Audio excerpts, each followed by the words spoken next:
seja muito bem-vindo e bem-vinda ao podcast Rico com Imóvel. Meu nome é Natália Wayne. E o meu nome é Fábio Wayne e aqui nós falamos as estratégias para você ganhar R$25 mil todos os meses com a venda de imóveis trabalhando como gestor de vendas imobiliárias. O tema de hoje é nichos da internet versus mercado imobiliário. Fábio, acho que a primeira coisa que a gente tem que fazer antes de discutir o tema é explicar melhor o que são esses nichos, né, na internet. Legal. Na internet, assim como no mundo real, a internet é a mesma coisa do nosso mundo real aqui. Imagina um bairro novo, ou um parque novo na sua cidade, ou uma rua que esteja mais movimentada. O que é a primeira coisa que acontece com uma região quando de repente ela começa a ser mais movimentada? Um parque, uma praia, alguma coisa assim. Alguém quer te vender alguma coisa. Alguém quer te vender alguma coisa. Então, onde há gente, normalmente há comércio à venda. E na internet seguiu-se o mesmo ciclo. Lá no início, quando as coisas começaram, as pessoas estavam ali só para bater papo, chat, não sei o quê, mas logo foi ficando uma coisa mais volumosa, foi tendo mais gente, e as pessoas, logo alguém teve a ideia de, já que tem muita gente, vou vender alguma coisa dentro disso aqui. E começou-se então as vendas dentro da internet. Só que lá, hoje em dia, se vende de tudo. Tem venda de produto, serviço, tudo é feito dentro da internet. Então, esse pessoal começou a se especializar, a criar nichos onde a pessoa é mais especialista ou em venda, ou em serviço, em coisas diferentes ali para poder estar comercializando dentro da internet. Algumas áreas cresceram mais, eu imagino, né? Assim, Teve gente que se especializou em alguns tipos de produto ou tipos de serviço e aí bombaram em cima de tipos específicos de produtos e de serviços. Você da palavra bombar, eu quero saber o que bombou em 2020 e vai bombar agora em 2021. Existem alguns nichos, né, algumas especializações assim, que realmente a gente consegue destacar muito que recentemente receberam mais grana, que mais rolou e que estão mais em evidência nesse momento, né? Eu posso destacar aqui 4 grandes grupos assim, que foram o e-commerce, o dropshipping, os afiliados e gestores de tráfego. Além, é claro, do próprio mercado imobiliário também, que é um mercado que tem que ser desenvolvido na internet com muita força. Fábio, em 2020, né? Teve o advento da pandemia, né? A gente ainda está, né, durante a pandemia, mas isso fez com que ganhasse a internet, que já tinha muito destaque, de repente fosse aí a bola da vez, né?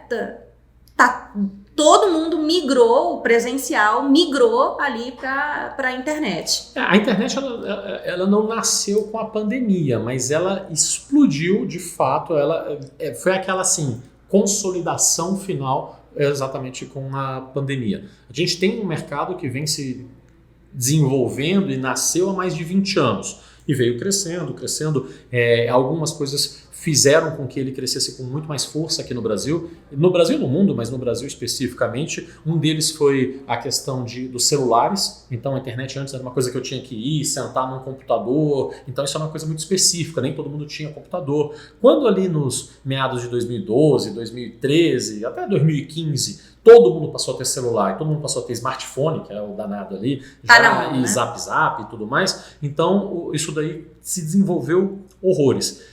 Chegou ali no final da década dos anos 2010, 2019 e tal, já era muito claro que todo mundo que queria vender ou que queria vender serviços, produto, o que fosse, tinha que estar na internet, porque as pessoas estavam lá para poder consumir. O que aconteceu com a pandemia foi só assim, agora não é mais uma questão de conveniência, as pessoas não estão comprando na internet só porque é mais legal e porque é mais conveniente, é porque não tem jeito de ir fisicamente. É necessário. É necessidade mesmo. Então, aquela pessoa que falava assim, poxa, mas eu não me sinto confortável, eu não gosto de passar cartão de crédito, negócio de boleto, eu prefiro ir na loja, ver o produto. Cara, agora a loja está fechada. Então, isso daí deu um problema muito grande. Os shoppings ficaram fechados durante muitos meses. Tudo ficou fechado. E aí o cliente, mesmo aquele mais resistente, ele foi obrigado a ir para o mercado digital. É só você olhar o que aconteceu com esses aplicativos de pedir comida, iFood, não sei o quê, esses negócios tudo bombaram. Já existia antes, existia. Só mas que cresceu, né? sabe aquele cara que falava, mas eu gosto de ir lá no restaurante? Acabou.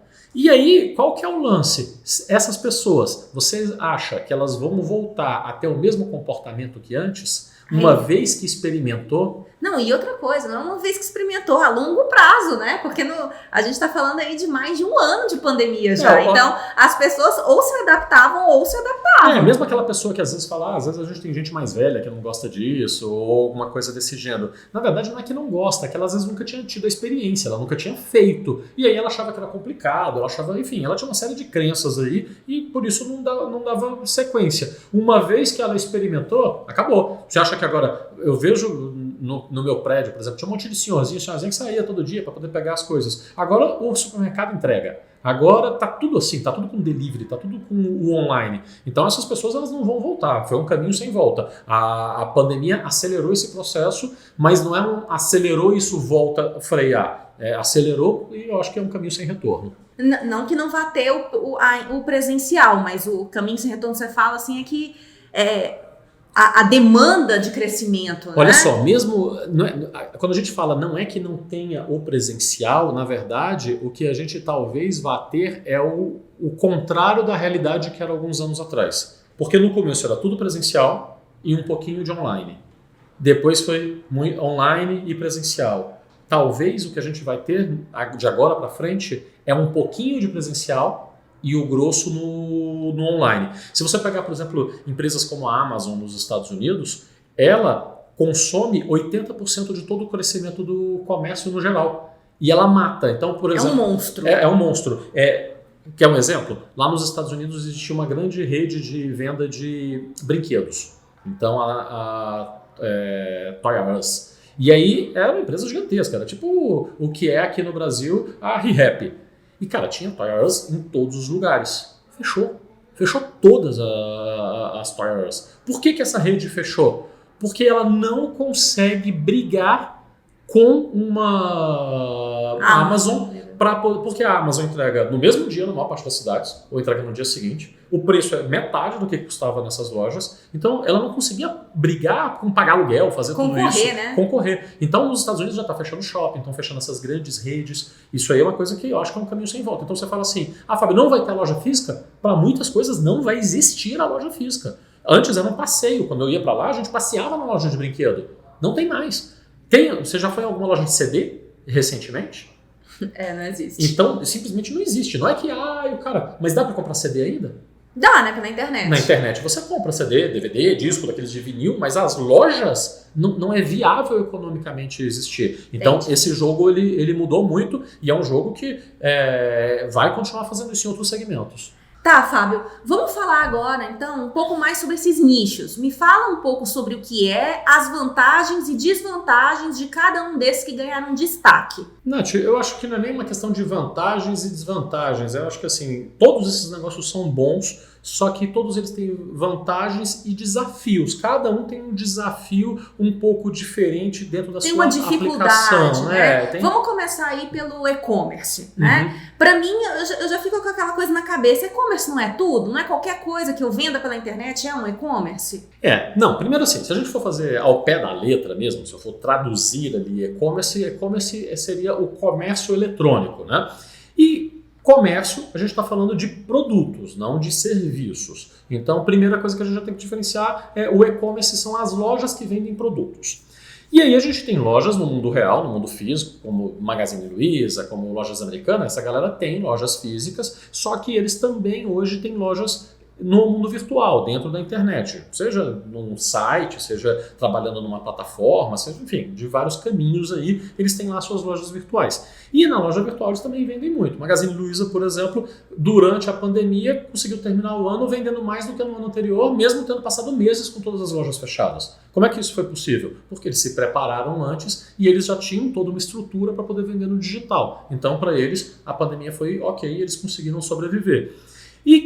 Mas esse não é só um jogo de quem tem grandes empresas. Isso é uma coisa que mesmo o pequeno empresário ele consegue fazer. Às vezes nem empresário, às vezes as pessoas físicas também conseguem vender pela internet. Então o que mais vai ter aí é gente que está vendendo roupa, calçado, gente que está vendendo comida. Existem várias coisas que dá para poder pegar e fazer na internet e fazer vendas. Então, Qual que é o legal dessas atividades? As pessoas estão cada dia comprando mais pela internet. Então, obviamente, você vai ter uma demanda gigantesca. Para alguns produtos, você pode vender para o Brasil inteiro. Então, isso aí é super legal, né? Porque tem produto que comida você só consegue vender ali perto, mas você aumenta a você sua aumenta área a de sua área de atuação. atuação. Então, isso aí é uma coisa bem legal. E qual que é o grande desafio do e-commerce? É o mesmo desafio de você ter um comércio tradicional, que é o quê? É você acertar a mão no produto e na cadeia de distribuição disso daí. Por quê? Você vai ter que concorrer em preços com o cara grande. Então, a loja americana, ela compra do fornecedor, normalmente, melhor do que você, que é pequeno. Então, você tem que achar... Porque ela tem uma demanda maior, Porque né? ela tem uma demanda muito maior. Então, na hora que ela vai fazer entrega, ela entrega mais barato do que você, porque ela contrata uma transportadora e contrata muito mais. Então, primeiro que você tem uma briga de preço ali que é gigantesca. E como é que se ganha essa briga de preço e como é que se sobrevive a essa briga de preço? Quando você acerta muito a mão e ser especialista em um tipo de produto. Então, quando você tem um produto, eu vendo, por exemplo, essa caneta aqui, eu sou muito bom e tal, e às vezes a loja americana, o outro comércio não viu essa caneta como sendo uma oportunidade. Eu acho, então, um espacinho ali para mim, para eu vender esse tipo de caneta. E qual que é o grande desafio disso? Qual que é o desafio maior do e-commerce? Então, primeiro, achar um produto que você tenha margem e que você consiga ganhar mesmo dos caras maiores do que você. E o desafio em si está no produto. Como é que você acha qual é esse produto? Então, tem gente que se dá muito bem no mercado de venda de produtos na internet? Tem, a gente tem muitos casos aí de pessoas que se deram bem. Mas a grande maioria dessas pessoas vai colecionar histórias de sucesso e várias histórias de fracasso de produtos. Então, o cara, para achar uma caneta, que ele falou, vendi super bem essa caneta aqui, ele vai te contar também 10 histórias aí de carteira, de cinto, de não sei o quê. Porque às vezes ele achou que ia bombar e tal, parará, e aí o estoque ficou, ele comprou, o estoque ficou lá. E aí ele tem o mesmo risco do comerciante normal, porque ele vai lá, comprou 100 cintos para vender, vai bombar, não bombou, não vendeu, ele ficou com estoque para trás, então ele vai ter que fazer liquidação, ou às vezes tomar prejuízo mesmo. Então o desafio é achar um bom produto. Que aí entra a segunda coisa, dropshipping, que é outro dos nichos aí que você está falando que deram destaque em 2020. Não é a mesma coisa? Não é vender produto também? Eu não te expliquei que o principal desafio dos caras do e-commerce é acertar a mão em um produto, porque senão ele leva uma pregada, porque ele fica com estoque e tudo mais. Então essa galera teve uma ideia que foi muito boa, inclusive, que e se eu puder vender as coisas sem necessariamente eu ter estoque? É uma ideia, bacanuda, né? Massa! Como é que eles fizeram isso? Internet é poderosa, o mundo está moderno. Então, ao invés do cara falar assim, eu vou comprar essa caneta para depois te revender, compro por 5 e te vendo por 10, que essa é a base do comércio, né? Normalmente é assim que funciona, ele faz de uma forma diferente. Eu vou fazer um site, fazer uma loja virtual, onde você vem e compra de mim essa caneta, só que eu não comprei ela ainda. Ela está lá na mão do fabricante. Então eu vou lá num chinês, por exemplo, num site chinês, e eu acho assim, caneta, acho umas bugigangas lá para poder pegar e vender, e eu boto aqui no meu site. E quando você compra, ao invés de eu mandar te entregar, eu faço um pedido para o fornecedor, para o fabricante, e mando ele mandar entregar para você diretamente. Você vira um intermediário só. Você vira como se fosse um representante ali, né? Você só faz fazer o anúncio melhor, colocar as fotinhas legais lá no seu site e tal. Ideia, fantástica. Massa. Até aí, bacana. Todo mundo achou assim, vou explodir e ficar rico com esse treco, porque eu resolvi um dos meus principais gargalos, que é o de não ter o estoque do produto. Mas mesmo assim, ainda tem um problema. Qual que é o problema? Brasil. O que acontece? Quando eu faço essa historinha aqui lá nos Estados Unidos, aí o cara me pede esse produto, daqui a 3 dias, tá na casa dele. Porque lá da China para os Estados Unidos é isso, 3, 4, 5 dias estourando para entregar. Super rápido. O americano até dá uma reclamada, ainda porque está acostumado a entregar no dia seguinte, quando é lá na Amazon, mas ele ainda sobrevive às vezes 3 dias, se você bota isso bem descrito e tal. E no Brasil? Correios, né? Amigo, vem pelo correio, vem da China, aí para em Curitiba, se Deus quiser, e ninguém dá receita enjoar com sua cara, o negócio chega daqui a 3 meses na sua casa.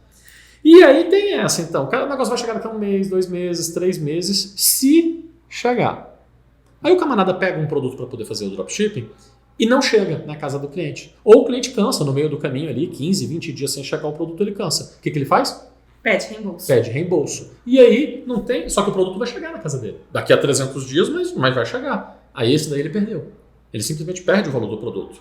Aí o camarada, aí chega lá o produto na casa do cara. Só que o produto chegou quebrado. Por quê? Porque passou na mão do correio, da receita, do não sei o quê, do navio, da China, de tudo isso. E às vezes o cara não conhece o produto. Porque o produto tem às vezes problema de qualidade, porque foi feito lá por qualquer fabriquinha chinesa que vende aquilo ali a 30 centavos de dólar para você vender a R$5. Aí o produto chega lá, escangalhado, porcaria. O que o cliente faz? Devolve o produto também. Então ele tem esse risco de pegar e ficar com o produto na mão. Então esse daí ficar com um problema técnico do produto e aí ele recebe de volta esse produto e aí esse é o risco maior. O problema maior, você diria, seria o pós-venda, né? Na verdade são dois problemas grandes que ele tem. Primeiro, que para ele poder ser competitivo nesse mercado, você entende que o cara não teve que comprar o produto, já diminuiu a barreira de entrada. Então ele não está sozinho vendendo isso, vai ter muita gente vendendo isso. Para ele fazer tudo certinho, para comprou lá de fora, entrou, pagou o imposto, fez isso, fez aquilo, ele vai ter que colocar um custo nisso. E sempre vai ter alguém que vai falar, eu vou fazer sem imposto mesmo.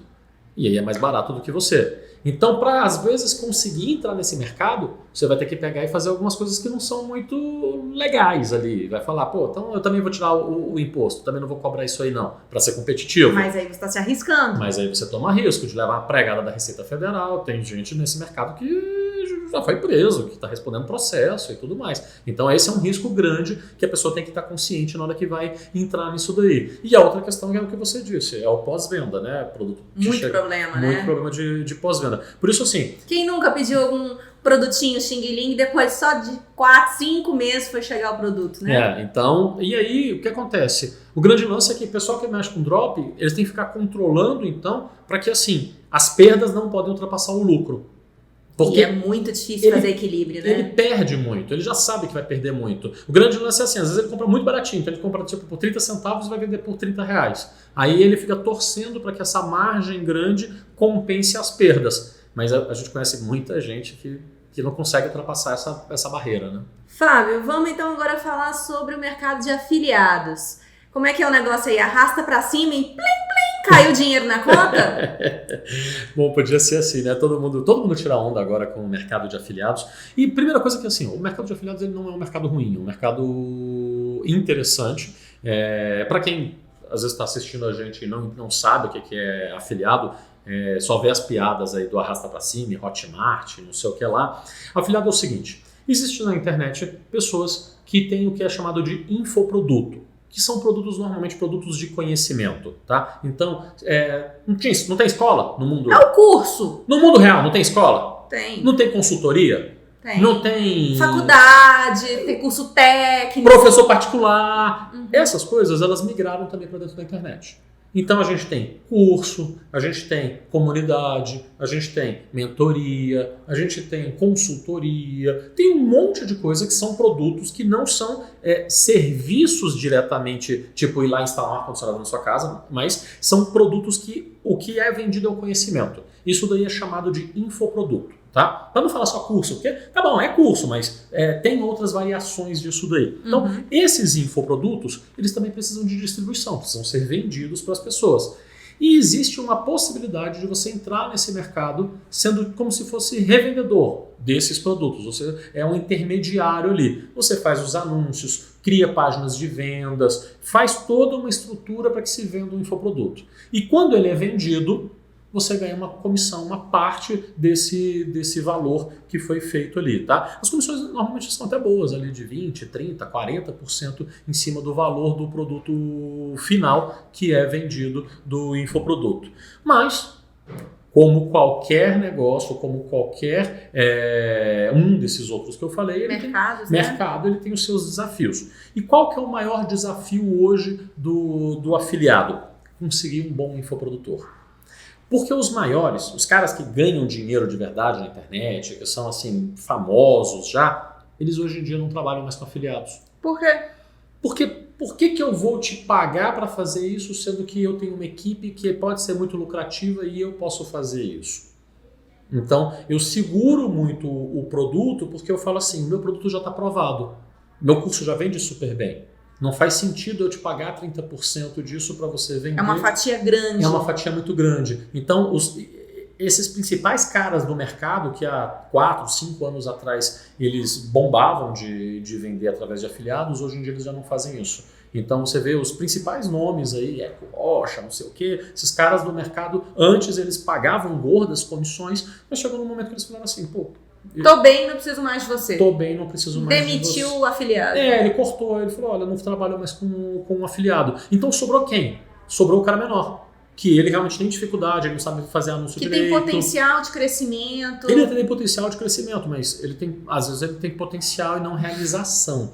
E aí acaba que o afiliado tem que ficar pagando então, esses peixes pequenos, assim, por se dizer, para poder fazer isso. É um risco, né? Também. E aí tem que gerir. Ele tem que gerir muito esse risco, porque às vezes ele vai pegar e vai investir, porque ele investe na frente.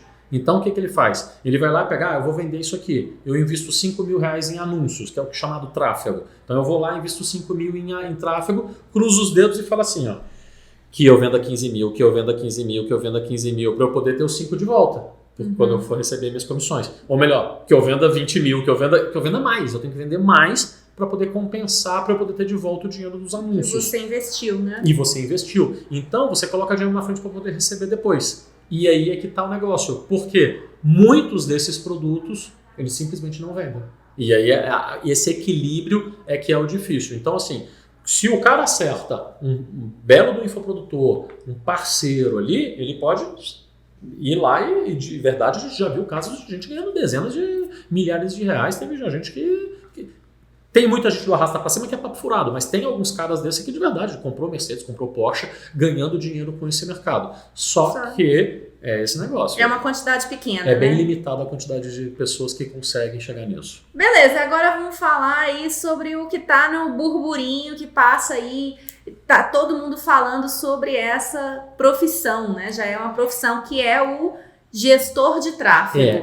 Antes eu falava isso como se fosse uma especialização, ou seja, um cara que entende de internet, mas hoje em dia já está dando para chamar de profissão, porque já tem muita gente que dedica a vida somente a fazer isso e pessoas com bons resultados.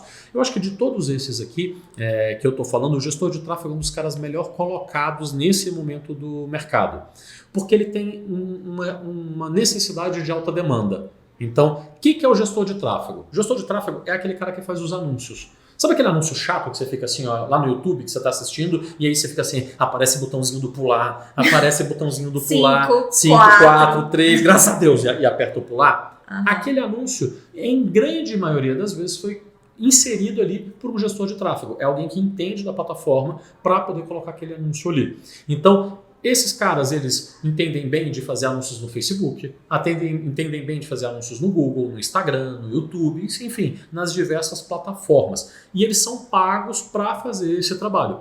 Tá? Então, ele vai lá e... Fábio, vende o quê? Pode vender infoproduto, pode vender e-commerce, ele consegue atender toda essa galera que eu falei antes, ele pode atender o cara do dropship, ele pode atender todo mundo ali. E aí ele cobra pelos serviços dele. Então, é bacana porque a demanda é grande, toda hamburgueria, todo comérciozinho perto ali da região dele vai precisar disso, porque lembra que eu falei que o cara que não vende pela internet hoje está complicado? Então todo mundo precisa da demanda desse profissional. Tipo, a oficina mecânica, se ela não souber fazer anúncio lá no Instagram, no Facebook e tal, ela provavelmente daqui a algum tempo ela vai estar fechada. Então essa é uma profissão que hoje está em muita demanda. Todos os nichos precisam dela. Todos os nichos precisam dela. E qual que é a dificuldade, o desafio? Qual que é o calcanhar de Aquiles do qual que é o gestor? calcanhar de Aquiles? Qual que é o desafio do gestor?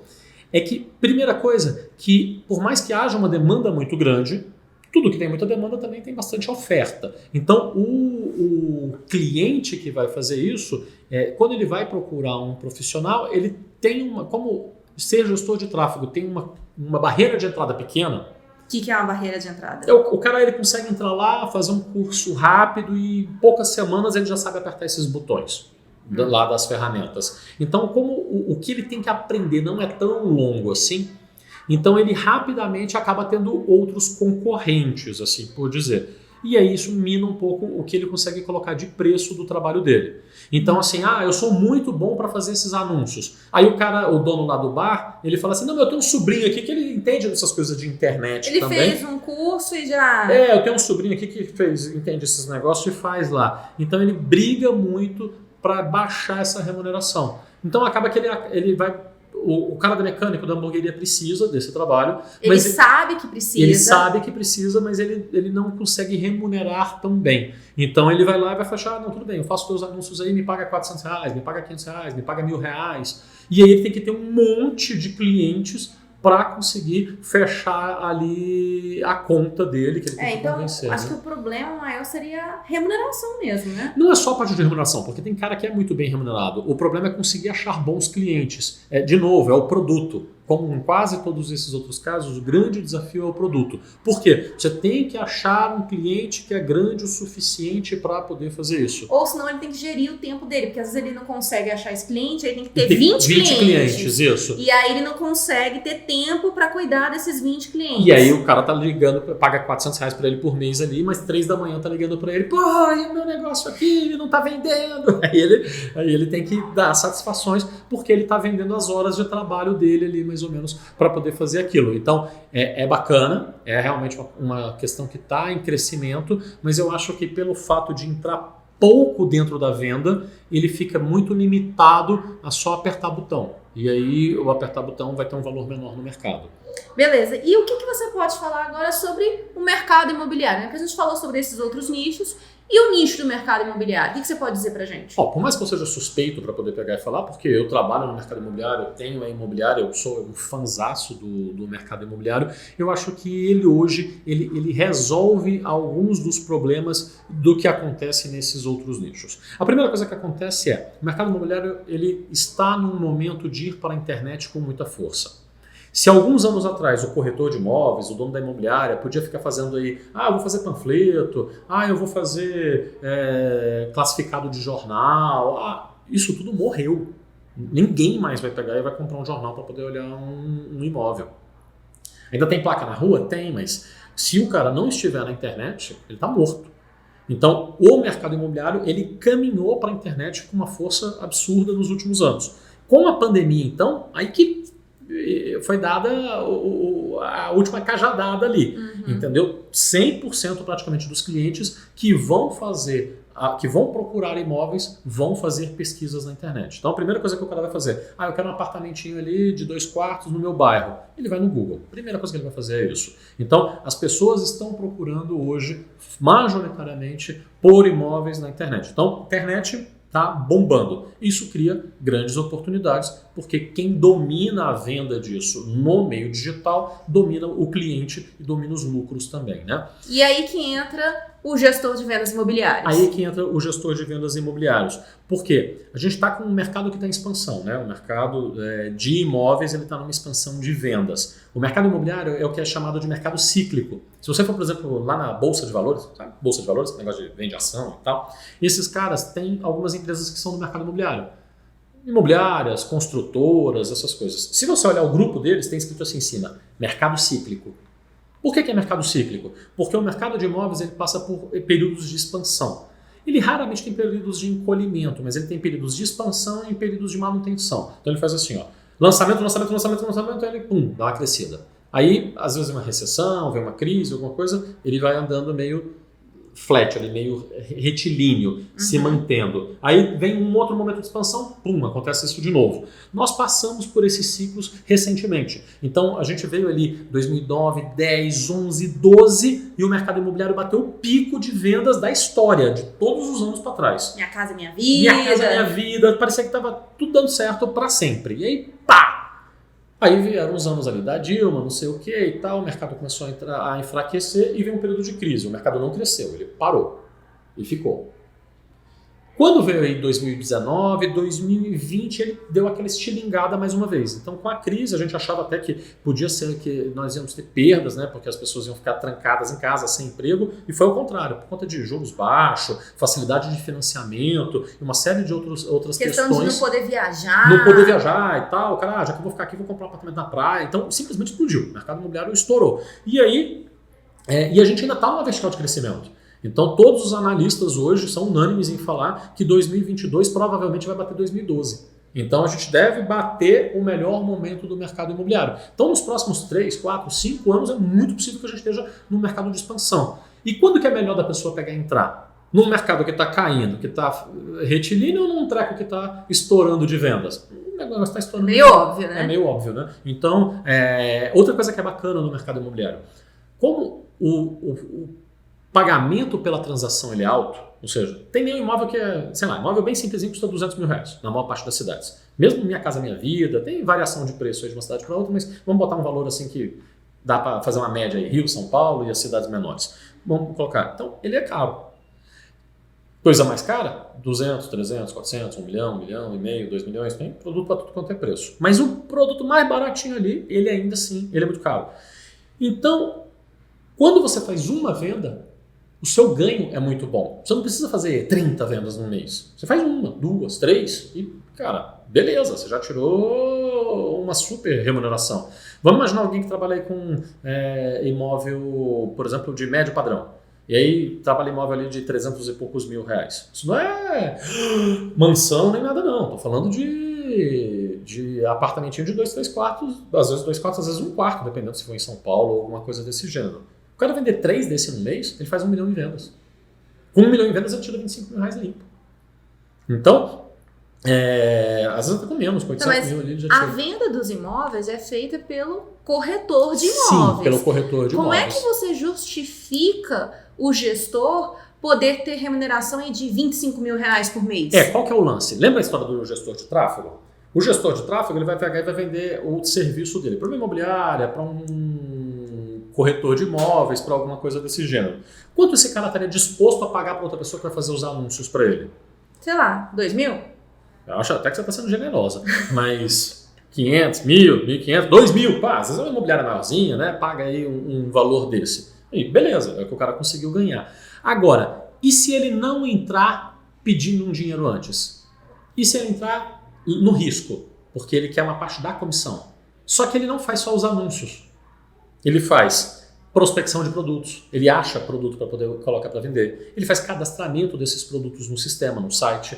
Ele faz atualização desses produtos, porque você tem que pegar e ligar para o dono. Ainda está para vender? Porque demora para vender imóvel, né? Ele vai lá e faz agendamento das visitas. Ele organiza, ele faz o que os gringos chamam de back-office. Ele faz tudo o que é preciso ser feito no escritório para trás do corretor. O corretor só precisa focar no quê? No campo, na visita. Então o corretor está na rua, o corretor está ali. Estou com um cliente hoje numa casa, amanhã num apartamento, estou ali fazendo uma negociação, estou num cartório fechando um contrato. O corretor fica focado só numa etapa da venda. E o gestor de vendas imobiliárias pega a outra metade do processo inteiro, que é super trabalhosa também, que é isso de produto, anúncio, atendimento do cliente no primeiro atendimento, né? Contato com o cliente, reaquecimento do cliente. Mandar o WhatsApp para o cliente ali toda semana, enfim, ele faz tudo isso e ele livra o tempo do corretor. Aí o corretor faz o quê? Vende. O corretor vende bem porque está com tempo livre para poder fazer isso. Então acaba sendo mais do que desempenhar uma única atividade, é uma série de atividades, que justificam uma parceria com o corretor. Justifica uma parceria e justifica uma divisão grande da comissão. Então, assim, cara, meio a meio para cada lado aí, eu acho que é o mínimo que o gestor deveria pegar e tentar fazer. Então, como ele faz isso, ele divide muito bem o trabalho, ele também é muito bem remunerado. E aí ele escala. Porque se ele tivesse que ficar na rua ali atendendo o cliente, às vezes ele não é muito eficiente. Agora, como ele está em casa ali, no computadorzinho dele, o dia inteiro fazendo isso, ou o tempo que ele tem para poder pegar e fazer isso, ele está lá se dedicando realmente, ele é muito mais eficiente fazendo só isso. Porque ele não tem uma coisa assim, ó, tipo, eu vou fazer um anúncio, aí o cliente ligou, aí eu tenho que sair para ir fazer a visita. A escala vai para os dois, a escala vai para o gestor vai pros dois. E vai para o corretor também, porque o corretor, como não vai estar fazendo essas atividades, ele vai estar lá. Ó. Exatamente. Então, quando o cara tem que interromper para poder sair para a visita, é uma coisa. Ele não termina o trabalho. Então, quando ele está sentado, não, eu vou fazer anúncio. Alguém ligou, tudo bem, ele atende ali e continua fazendo anúncio. Ele atende e continua atualizando. Então, isso daí dá uma eficiência realmente muito grande, ele escala muito. Então, esse mecanismo, e o bacana disso ele não precisa então ser corretor a princípio. Ele consegue ser muito bem remunerado sem ter que fazer a habilitação profissional, que é o Cresce. Ele consegue ser muito bem remunerado sem ter que fazer curso para isso, sem ter que ir para a rua. Porque tem muita gente que quer trabalhar de casa. Sem precisar de estoque. Aí entra, comparado com os outros. Não tem estoque, porque o estoque é do proprietário. O produto não está vendendo durante 6 meses, 8 meses, 1 ano. É o proprietário que vai ficar mais chateado do que exatamente eu que estou vendendo o imóvel. Eu só vou falar para ele assim, cara, vamos baixar o preço? Baixa o preço e tudo bem. Mas quando ele baixa o preço, isso diminui muito a minha rentabilidade? Pouco. Por exemplo, o cara pega e diminui de 1 milhão para 850 mil, 900 mil. Ele dá um desconto de 10%. Tudo bem, eu perco 10% da minha remuneração. Mas olha como proporcionalmente afeta muito mais ele do que afeta a mim. Se a gente está falando de uma comissão, sei lá, de 5%, bora isso, eu estou falando aí. de 5%. Eu ia ganhar 50 mil, agora eu ganho 45. Mas, 45 ainda é muito grana. Bom, é muita grana, entendeu? Então, para ele, bate muito mais do que exatamente comigo, quando está fazendo esse tipo de desconto. Lembrando que eu falei 45 mil, mas tem que pensar ainda que vai ter Sim, vai ter divisão com o corretor. Sim, né? claro, vai ter divisão com o corretor, vai ter tributo, tem imposto para poder pagar e tal. Mas o que eu estou dizendo é que basicamente ainda continua muito atrativo. E é essa atratividade que você vai fazer. E aquele lance, né? Às vezes muita gente fala, mas nem todo corretor está vendendo tanto assim. Porque talvez não tenha essa escala, né? O cara não tem essa escala. Aí você vai lá... Ele tem que se dividir em tantas tarefas que ele não consegue se focar. A gente vira e fala assim, por que tem corretor que não está tanto sucesso assim? Porque olha só a quantidade de corretores que tem. Então aí eu falo, mas o grande problema não é a quantidade de corretores. O grande problema é a qualidade do trabalho que ele entrega. Porque você vai lá olhar um imóvel, faz a experiência. Vai lá e liga aí para uns anúncios. Tem cara que demora 2, 3 dias para poder te responder. E aí, 2, 3 dias você já procurou outros 2, 3 dias você já procurou outro. Você vai falar com o corretor, ele tem 1 apartamento, 2, 3, 5 para vender. Aí você não gostou de nenhum, ele perdeu a venda. Faltou produto. Então, o gestor de vendas, ele vem e resolve tudo isso. Porque ele consegue ter muito produto, o produto é abundante. Pesquisa aí agora no teu celular, você vai achar. Vai achar um monte de imóvel para poder pegar e ir à venda na sua região. Então, isso daí a gente junta, né? Tá, bora lá. Agora eu quero saber qual que é a desvantagem, tá? Porque você falou a parte boa, né? Qual que é a parte ruim aí? Qualquer negócio que você for ter, tem desafios. Esse daqui é um negócio que você tem um investimento inicial baixo, que você consegue ter muito produto. Ele é muito legal porque está no mercado em expansão, mas ele tem um calcanhar de Aquiles. Lembra que eu falei que são muitas coisas para você fazer? Então você tem que ser organizado com o seu tempo. A gestão de tempo ela é fundamental nesse processo. Então aquele tipo de gente que às vezes é mais comercial, eu sou bom de papo, mas é desorganizado, ela raramente vai conseguir ter muito sucesso como gestor de vendas imobiliárias. Então pessoas que têm um perfil que são mais organizadas vão levar vantagem nisso. Por quê? Porque tem que ser organizado com o tempo. Mesmo que, Fábio, eu vou dedicar esse período do meu dia para fazer isso, tudo bem, mas na hora que você vai dedicar esse período, você tem que ser muito eficiente, eu tenho que fazer captação, depois... Então existem funções específicas que você tem que fazer, você tem que estruturar muito bem esse tempo. Então, gosta de planilha, dá conta de sentar ali e trabalhar... Lida bem com a internet. Lida bem com a internet, vai ter super sucesso. Agora, não gosto de ficar na frente do computador, não gosto de me organizar, aí realmente vai ter dificuldades, esse é um calcanhar de Aquiles aí do processo. Ganha bem? Ganha. Mas precisa ter foco ali no que está fazendo. Você já viu alguém que ganha bem à toa? O médico, para poder ganhar bem, ele teve que estudar não sei quantos anos e a responsabilidade que ele tem. Um juiz, para poder ganhar bem, olha a responsabilidade que ele tem. Então, aqui é a mesma coisa. A gente faz uma transferência para essa parte de organização. Então, a responsabilidade que o cara tem de ter muitos processos acontecendo ao mesmo tempo é a maior questão dele. Aí ele é muito bem remunerado por conta disso. Tá, Fábio, para finalizar, a gente já falou dos nichos aí, já explicou sobre o que é esse mercado imobiliário, sobre o gestor de vendas imobiliárias. Queria só que você falasse aí sobre as perspectivas para 2021. Bom, primeira coisa, como eu já disse, independente, só o mercado imobiliário em si, perspectiva total de expansão de vendas. Lançamentos ocorrendo no Brasil inteiro. Não, Fábio, agora está tendo uma segunda onda da pandemia. Cara, não parou um lançamento. Não parou. No auge da pandemia não tinha parado, agora então... Nem as visitas, elas são individuais. Nem as visitas, a gente já se adaptou o mercado às visitas com máscara, com algumas questões... Tem até os tours virtuais tour também. virtual, visita virtual, tem um monte de coisa que a tecnologia conseguiu ajustar e que a gente já se reestruturou para isso. Então, o mercado imobiliário ele está numa expansão muito forte. Vender pela internet não é mais uma opção. Quem não fizer, não vai vender. É realidade. É tão simples quanto isso, entendeu? Quem não tiver frentes digitais vai fechar as portas. Eu conheço uma imobiliária que está ali há 40 anos. Se ela não estiver no online, pode voltar daqui a 5 que ela não está lá mais. Então todo mundo vai ter que ir para o mercado digital. E isso daí, quando as peças mudam de lugar, é que nascem as oportunidades. Quando você chega e está todo mundo ali no mesmo lugar há 20 anos e não vai mudar nada, é difícil de você entrar. Agora, quando as peças estão mudando de lugar, e elas estão por conta do jogo da internet, então é aquela grande oportunidade que acontece. Então agora, eu de fato acho que 2021 e os próximos anos em sequência são uma grande oportunidade para pessoas com uma visão assim estratégica de negócio para ganhar muito dinheiro. Beleza. Então, é isso. Muito obrigada. Fechou? Muito obrigado, então. Até a próxima. Tchau, tchau. Até lá.